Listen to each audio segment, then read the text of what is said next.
நமோ பகவதே வாசுதேவாய. ஓம் நமோ நாராயணாய. ஸ்ரீமதே ராமானுஜாய நமஹ. பக்தர்கள் அனைவருக்கும் நமஸ்காரம். அடியேன் அனிதா கிருஷ்ணன், ஸ்ரீ கிருஷ்ணா வேத கல்வி நிறுவனம், காட்பாடி, வெள்ளூர். ஸ்ரீ விஷ்ணு சஹஸ்ரநாம ஸ்தோத்திரம் பாராயணம் தொடர்ச்சி. ஸ்ரீ பீஷ்ம உவாச்ச. ஜகத் பிரபும் தேவதேவம் அனந்தம் புருஷோத்தமம் ஸ்துவன்னாம சஹஸ்ரேன புருஷஸ்தததோத்திதஹ. ஸ்ரீ பீஷ்ம உவாச்ச. ஜகத் பிரபும் தேவதேவம் அனந்தம் புருஷோத்தமம் ஸ்துவன் நாம சஹஸ்ரேன புருஷ சததோத்திதஹ. இதற்கான விளக்கம். யுதிஷ்டிரர் பிதாமகரிடம் கேட்ட இந்த 6 கேள்விகளுக்கு பிதாமகர் அதாவது பீஷ்மர் பதிலளிக்கிறார். அவர் முதலில் 6வது கேள்விக்கு விடையளிக்கிறார். ஏனென்றால் அவர் கேட்ட 6 கேள்விகளில், அதாவது தர்மபுத்திரரான யுதிஷ்டிரர் கேட்ட 6 கேள்விகளில் 2 வகையாக எடுத்துக்கொள்ளலாம். ஒன்று உபாயத்தை பற்றியது, 2வது உபேயத்தை பற்றியது. உபாயத்தை பற்றிய அந்த 6வது கேள்விக்கு முதலில் பதிலளிக்கிறார். யுதிஷ்டிரர் கேட்ட அந்த 6வது கேள்வி என்ன?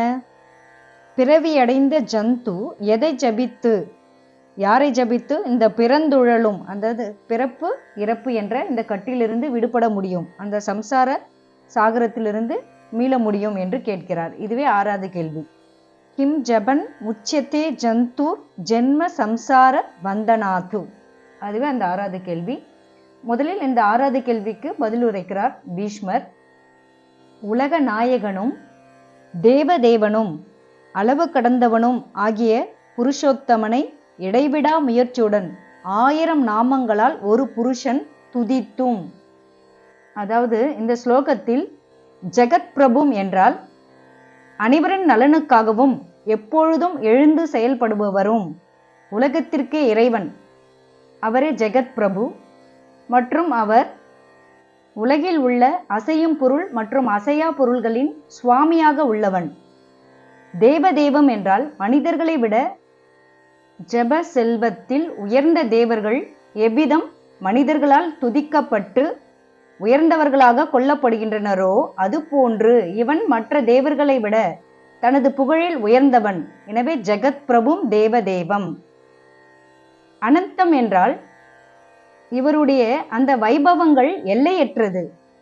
புருஷோத்தமம் என்றால் மிகுந்த உயர்ந்த கருணை கொண்டவன் என்ற பொருள். நாம சஹஸ்ரேன என்றால் ஜபத்தின் ஆதாரமாக அவனது திருநாமங்கள் உள்ளன. ஸ்துவன் என்றால் பகவானை துதிப்பது மட்டுமே நமது துன்பங்களை நீக்க வல்லதாகும். பகவானை துதித்தல் என்பது நமது அனைத்து துயரங்களையும் நீக்க வல்லது என்பதே இங்கு கூறப்பட்டுள்ளது. யார் எவ்விதம் துதிக்கிறார்கள் என்றால் புருஷக, அதாவது சேத்தனர்கள். இவர்கள் மேலே கூறப்பட்ட முறைகளை பின்பற்றி அதனால் உயர்ந்த பலன்களை அடையவல்ல ஞானம் கொண்டவர்கள் என்ற கருத்து. எப்போது துதிக்க வேண்டும் என்றால் சததோத்திதஹ, எப்பொழுதும் துதித்தபடி இருத்தல் வேண்டும். இதன் காரணம் பகவானின் நினைவு எப்பொழுதும் இருப்பதினால் பக்தனுக்கு மகிழ்வும் ஆனந்தமும் ஏற்பட்டு விடுகிறது.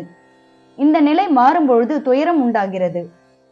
இதன் பொருளை இன்னும் தெளிவாக கூற வேண்டுமானால், மனிதன் சம்சாரத்தில் உள்ளதன் காரணமாக அவனுக்கு பயம் உண்டாகலாம். அந்த நேரத்தில் அவன் கண்களால் காண இயலாதவனும் ஷரீரம் அற்றவனும் வர்ணிக்க முடியாதவனும் வேறு எதனையும் சார்ந்து இல்லாதவனும் ஆகிய பகவானை பற்றியவுடன் அந்த மனிதனுடைய பயம் நீங்க பெற்று விடுகிறான்.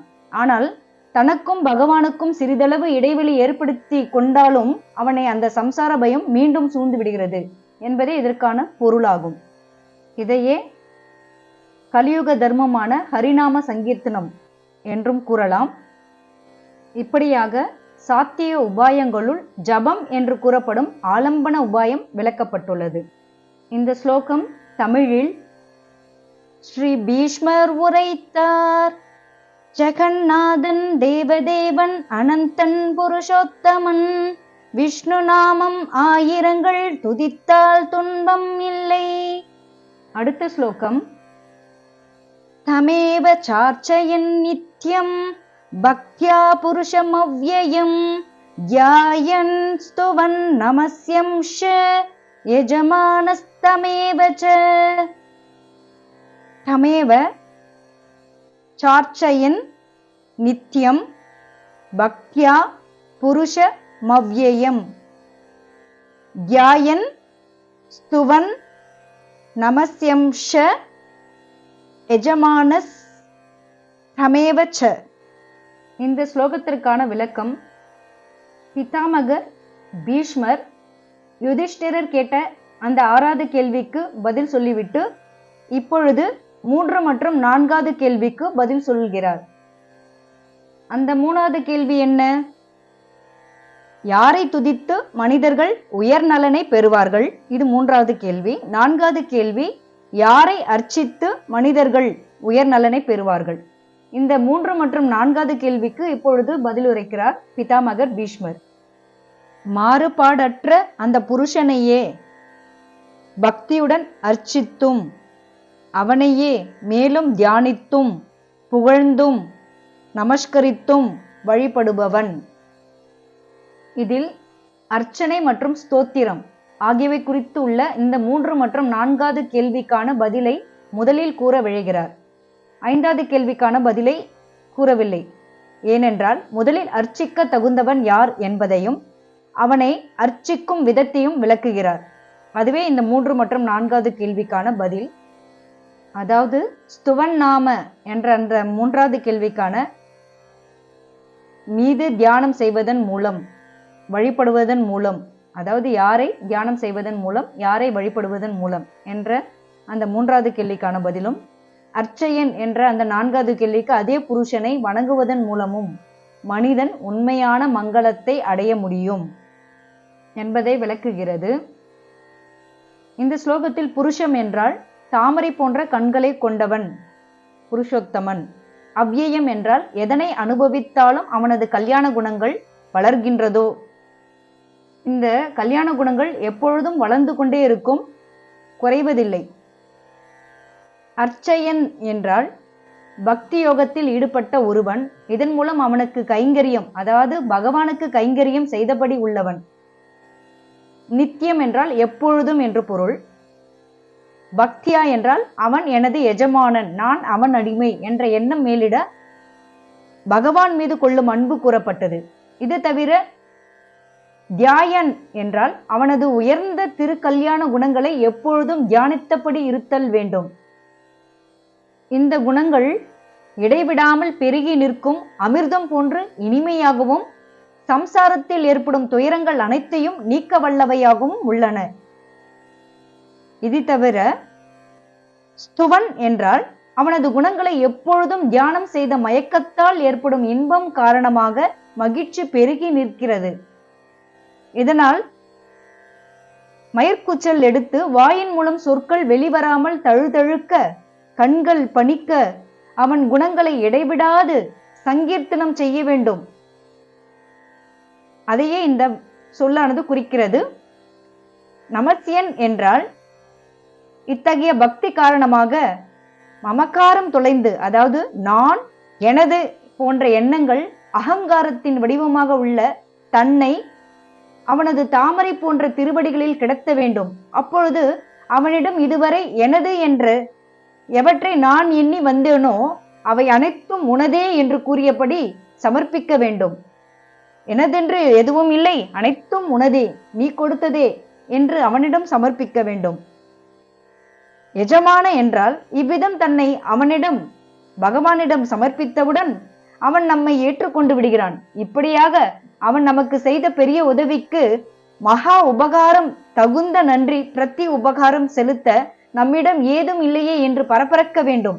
இத்தகைய பரபரப்பு உண்மையான ஆழ்ந்த பக்தி ஆகியவற்றுடன் அவனுக்கு ஏற்ற அர்க்கியம், அதாவது மரியாதையுடன் விடும் தண்ணீர், மலர்கள், தேன், மற்றும் உண்ணக்கூடியவை ஆகியவற்றை பகவானுக்கு அளிக்க வேண்டும். இவற்றை அவனுடைய பணிவிடைகளுக்காகவே உள்ள நமது உடல் கொண்டு மிகவும் பக்தியுடன் அன்றாடம் செய்து வரும்போது நாம் சம்சார பிடியிலிருந்து விடுபட்டு விடுவோம். இப்படிப்பட்ட பக்தி யோகம் என்பதே மோட்சம் அடைவதற்கான ராஜபாட்டை என்று வேதாந்தங்கள் முழங்குகின்றன. இத்தகைய பக்தி என்பது நம் வர்ணாசிரம தர்மங்களின்படி மறைமுகமாக தூண்டப்படுவதாகவும் புலனடக்கம் போன்றவை மூலம் நேரடியாக தூண்டப்படுவதாகவும் உள்ளது. வேதனம் என்றால் அறிதல், தியானம் துருவான சம்ருத்தி அதாவது மறக்காத தன்மை போன்ற பதங்களால் கூறப்படும் புத்தி கொண்டு எப்பொழுதும் வெள்ளம் போன்று சூழப்பட்ட இந்த புத்தியை கொண்டு நிற்கும் பொழுது முடிவாக பகவத் தரிசனம் ஏற்பட்டு விடுகிறது. இந்த ஸ்லோகம் தமிழில்: இறைவன் அவனை தொழுதால் தியானம் என்றும் செய்வதால் வேண்டும் வரம் அவன் தருவான் துன்பங்கள் பறந்திடுமே. அடுத்த ஸ்லோகம் அடுத்த பகுதியில். நமஸ்காரம்.